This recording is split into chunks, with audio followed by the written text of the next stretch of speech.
आगामी स्थानिक स्वराज्य संस्थांच्या निवडणुका काही दिवसांवर येऊन ठेपलेल्या आहेत। पुण्यातही भाजप शिवसेना दोन्ही राष्ट्रवादी यांच्याकडून तयारी केली जात आहे। अजित पवार यांनी एक मध्ये बैठक घेतली होती, त्या बैठकीत दोन्ही राष्ट्रवादींनी एकत्र यायची चर्चा पदाधिकाऱ्यांकडून केली जात आहे।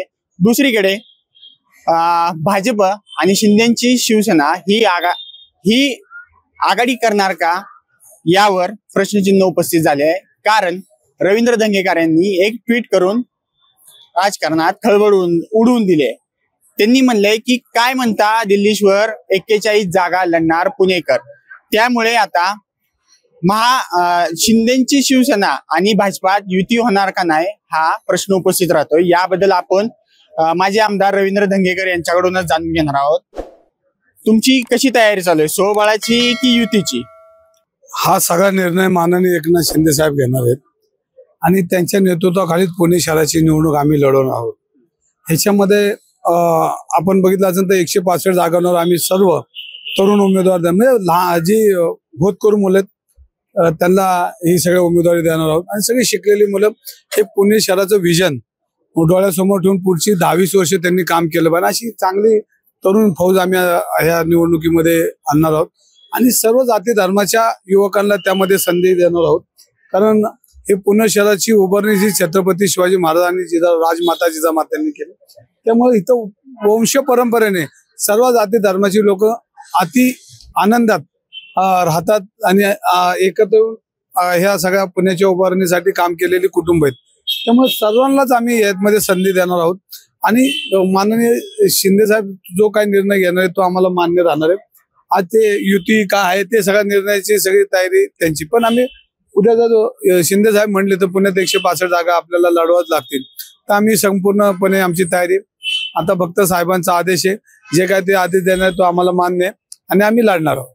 41 जागा लढणार पुणेकर याचा अर्थ नेमका काय? मग 41 प्रभाग म्हणजे 41 प्रभाग आणि 165 जागा आहे आमची तयारी आहे आणि आम्ही लढणार आहोत। फक्त साहेबांचा आदेश घ्यायचा आहे आणि साहेब म्हणले तर, नाहीतर आम्ही साहेबांनी जे सांगेन तो आदेश पुढे आम्हाला रन करायचा। म्हणजे स्वबळाची तयारी तुमच्याकडून पूर्ण झालेली आहे? नाही, लढायचं आहे, निवडणूक आहे, शिवसेना ही लढणारी आणि आम्हाला लढणं हे रक्तात आहे आणि शिवसेना ही कायम जनतेच्या विश्वासाला पात्र ठरलेली।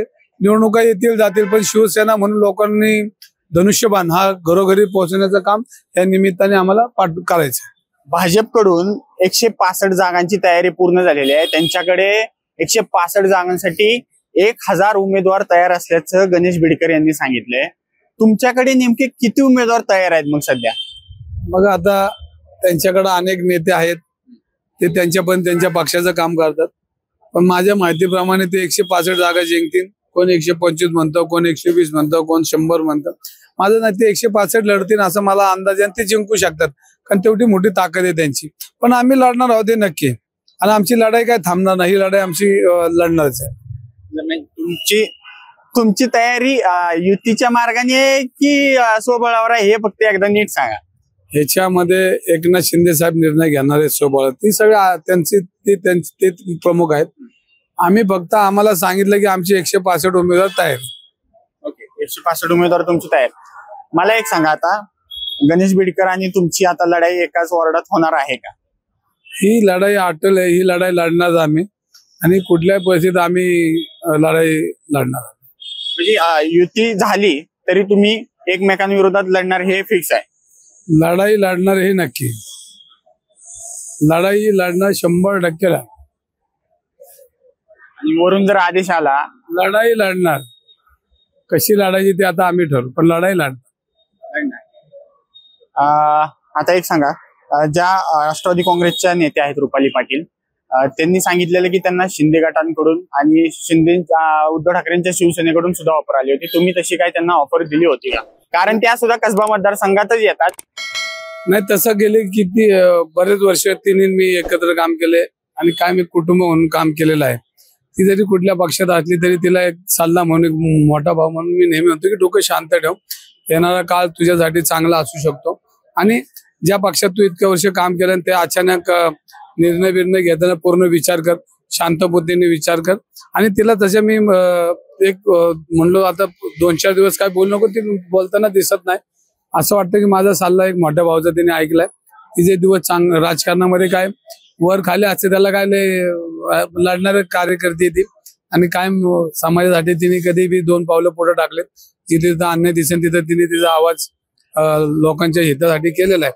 आणि तिला फक्त आता अजून एक 2-4 दिवस शांत बसले की मग तिचं मला वाटतं ती परत तिचं राजकीय भविष्य चांगलं आहे. तिला हा सल्ला दिला. तुम्ही स्वतः महापालिकेची निवडणूक लढणार आहात का?